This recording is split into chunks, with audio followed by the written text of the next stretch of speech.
All of the water fixtures in the home are designed to be water efficient. So your sinks don't run as much water as ones from the past, your showers, your tubs, including your toilets. So that helps. That's really good for the environment, and we want to try and do what we can in that way.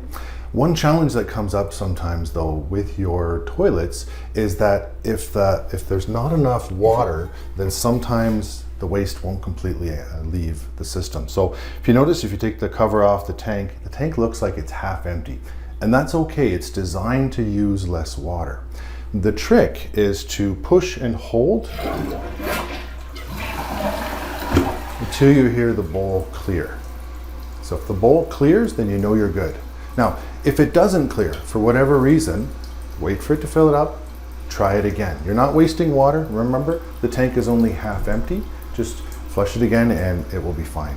What you want to avoid is just tapping and going. That can cause you some problems when the next person uses it.